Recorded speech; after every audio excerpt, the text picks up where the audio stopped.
Près de 22 400 faillites d'entreprises ont été enregistrées en Allemagne en 2024, un triste record. Ce chiffre a augmenté de près de 25% par rapport à l'année précédente et marque le niveau le plus élevé depuis 2015, selon Crediform, un groupe d'entreprises opérant également au niveau international comme prestataire de services de recouvrement. Début 2025, presque toutes les entreprises de l'industrie automobile et chimique, ainsi que de nombreux autres secteurs, ont annoncé des pertes de chiffre d'affaires et des baisses de bénéfices. Des sites doivent être fermés et des dizaines de milliers de collaborateurs licenciés. Ces annonces montrent clairement que le ralentissement économique de l'Allemagne est loin d'être terminé en 2025. Comme CLA-TV l'a montré dans l'émission intitulée « Conspiration pour la destruction de l'Allemagne », cette évolution n'est pas le fruit du hasard. L'Allemagne, comme presque tous les pays du monde, se trouve fermement sous l'emprise de la mafia financière franc-maçonne de haut niveau qui a manifestement infiltré les syndicats, les entreprises, les médias et même la politique. Les dirigeants politiques allemands sont souvent membres des associations élitistes et des groupes de réflexion de ceux-ci comme l'Atlantic Brücke, le German Marshall Fund, le Conseil de l'Atlantique ou la Commission trilatérale. Il existe également des liens étroits entre des politiciens allemands de premier plan et le Forum économique mondial et le groupe Bilderberg. Olaf Scholz et l'ancienne chancelière allemande Angela Merkel sont eux-mêmes francs-maçons de haut grade et membres de superloges.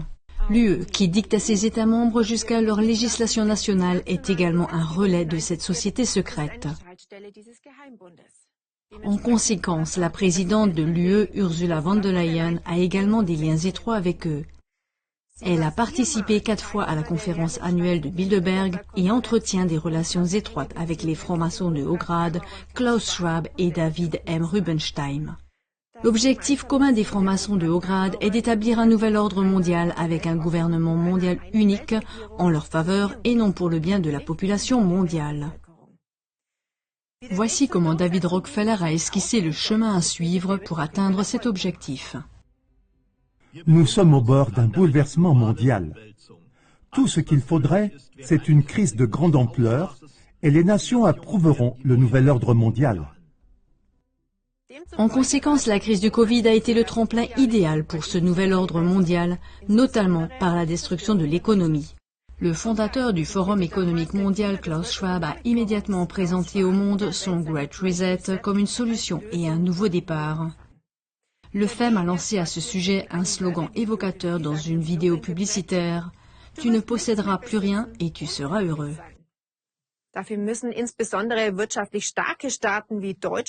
Pour cela, il faut notamment affaiblir et démanteler les États économiquement forts comme l'Allemagne et les États de l'UE.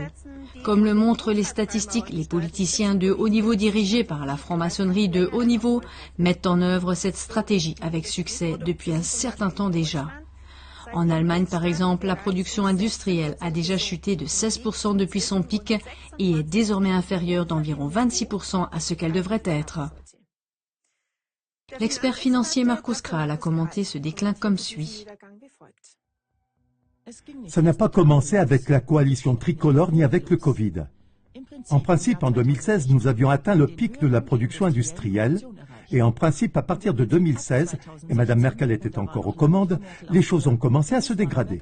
Mme Merkel et son cabinet ont préparé et lancé en profondeur cette crise industrielle en Allemagne et la coalition tricolore l'a désormais élevée au rang d'art. C'est le signe typique de l'effondrement industriel auquel nous assistons. Chez nous, la production industrielle diminue plus que dans n'importe quel pays industrialisé du monde. Ce à quoi nous assistons ici conduit à l'élimination de toute l'industrie en Allemagne.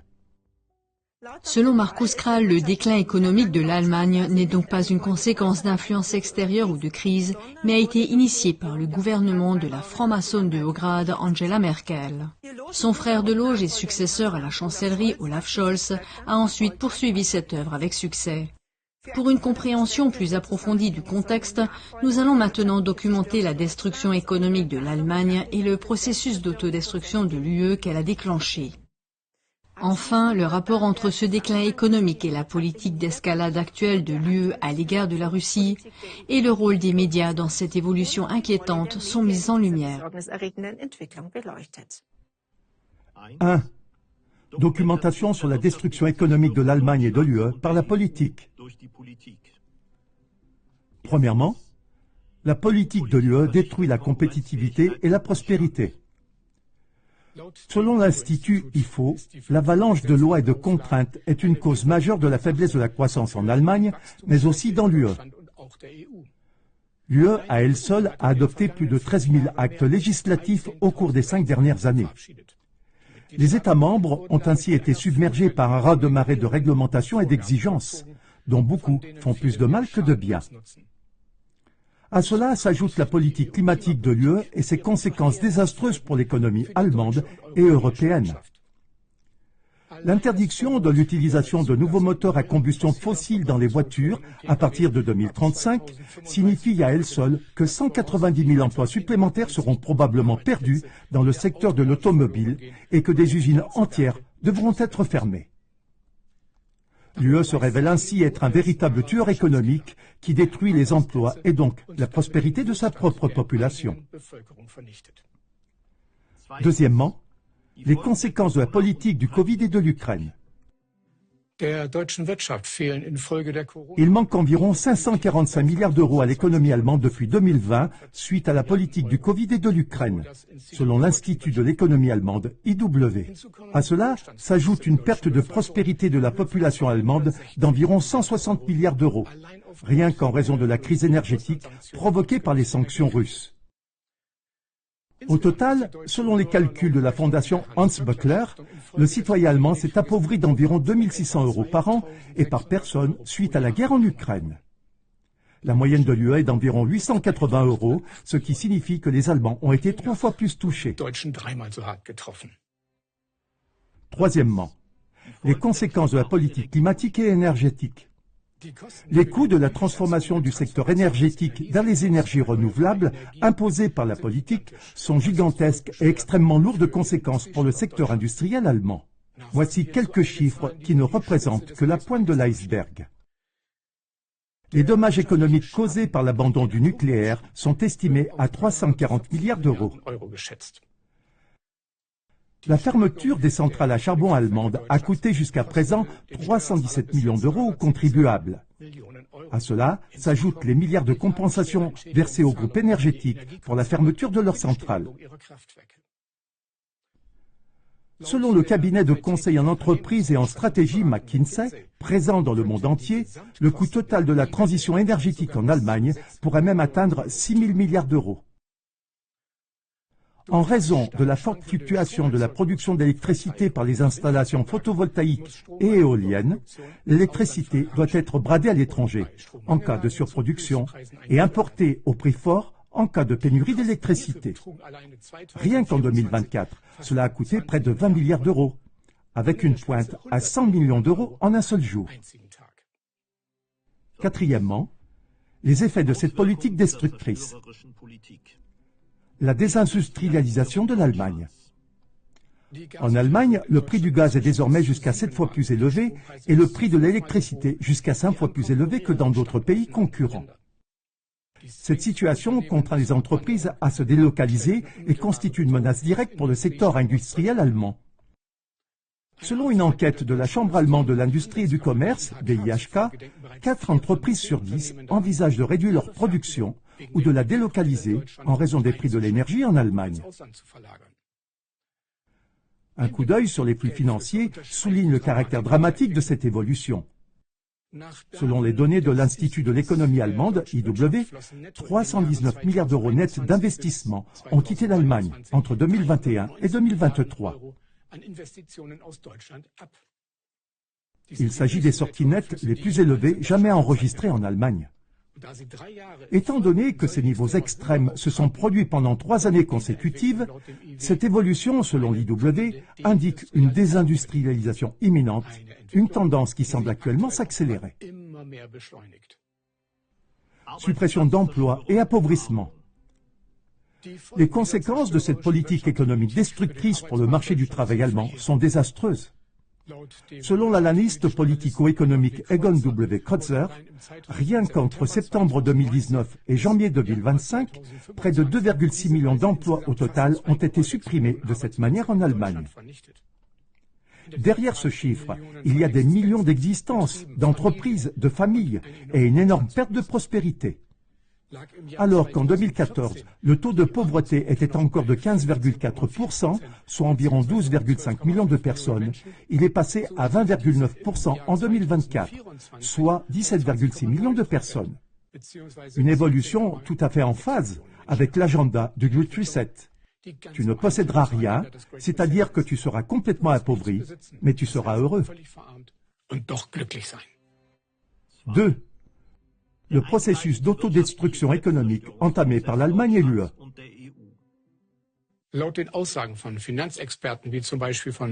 Selon les déclarations d'experts financiers comme Markus Kroll et Ernst Wolf, nous ne sommes qu'au début d'une évolution économique catastrophique. Celle-ci ne concerne pas uniquement l'Allemagne, mais l'ensemble de l'UE. Selon Markus Kroll, nous pourrions être confrontés à la plus grande vague de faillite de l'histoire de l'Allemagne depuis 1929. Cela représenterait à son tour un lourd fardeau pour le secteur bancaire, déjà durement touché. Des pertes de crédit élevées dues à des faillites d'entreprises pourraient ainsi déclencher l'une des plus grandes crises bancaires. En outre, il faut également craindre une dévaluation toujours plus forte de l'euro, car le secteur économique de l'Allemagne et de l'UE devient de moins en moins attractif pour les investisseurs. Selon les experts financiers, la perte de pouvoir d'achat qui en résulterait pourrait alors entraîner une destruction à grande échelle de la richesse nationale, ce qui ferait grimper le taux de pauvreté de manière encore plus dramatique. En résumé, cela signifie que l'Allemagne et l'UE ont été délibérément détruites sur le plan économique par la politique dirigée par les francs-maçons de haut rang et qu'elles pourraient être confrontées à un effondrement économique dans un avenir proche. Les conséquences pour la population seraient catastrophiques. C'est pourquoi ceux qui tirent les ficelles dans l'ombre font tout pour dissimuler leurs actions criminelles ou pour détourner la responsabilité de leurs actes.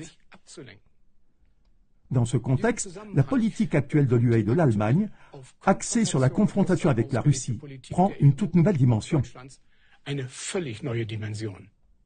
3. Une guerre contre la Russie se profile-t-elle à l'horizon ? Alors que l'UE et notamment l'Allemagne s'apprêtent à mobiliser des centaines de milliards d'euros pour son propre armement et pour soutenir l'Ukraine, le célèbre analyste financier et géopolitique Martin Armstrong met en garde contre une guerre majeure en Europe. Il a répondu aux questions sur la raison de cette politique orientée vers l'escalade vis-à-vis de la Russie. C'est parce qu'ils sont tous sur le point de voir l'Union européenne s'effondrer. Leur dette est tout simplement incroyable. Ils n'ont jamais assaini.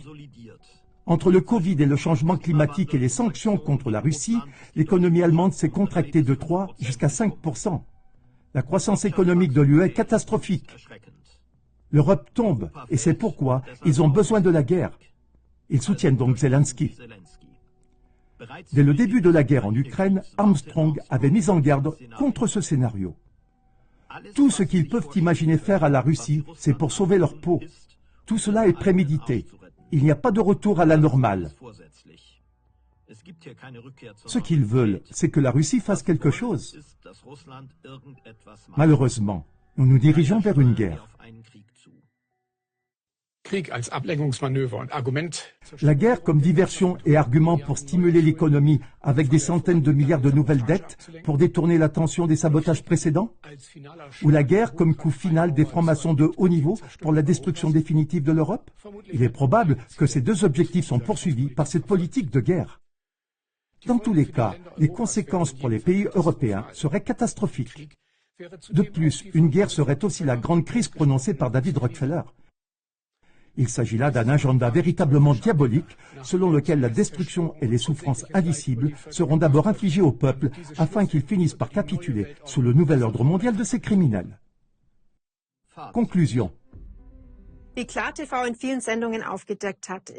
Comme CLA-TV l'a révélé dans de nombreuses émissions, c'est une seule et même secte maçonnique de haut niveau qui est responsable de toute la misère dans le monde. Que ce soit la famine, la guerre ou les épidémies, le monde entier est littéralement pris dans leur filet. La seule différence actuelle est que l'Allemagne et l'UE sont désormais manifestement dans leur collimateur. Selon le célèbre auteur de best-seller Gerhard Wisniewski, la politique et les médias s'emploient à dissimuler et à imposer leurs plans par le biais de la guerre psychologique. Les gens sont constamment maintenus dans une sorte de panique par de nouvelles annonces chocs dans les médias, ce qui les rend contrôlables à volonté. C'est ainsi qu'on a réussi à gagner la majorité des Allemands à une politique qui détruit leur propre postérité et qui pourrait bien provoquer une nouvelle grande guerre en Europe. Comme le pouvoir de ces tireurs de ficelles diaboliques s'appuie avant tout sur les médias, c'est là aussi que réside leur principal point faible. Si la souveraineté des médias mainstream en matière d'information tombe, c'est tout l'édifice du pouvoir de la franc-maçonnerie de haut niveau qui s'effondre. Aussi menaçant que soit le contexte présenté, l'opportunité ainsi ouverte est unique. Comme de plus en plus de personnes ressentent les conséquences de cette politique maçonnique destructrice, elles commencent également à remettre en question de plus en plus la politique et les médias. La confiance s'effrite et ils deviennent ouverts à des reportages alternatifs sérieux. Diffusez donc des émissions informatives comme celle-ci. C'est la contribution essentielle pour que les plans de cette bande de criminels soient déjoués.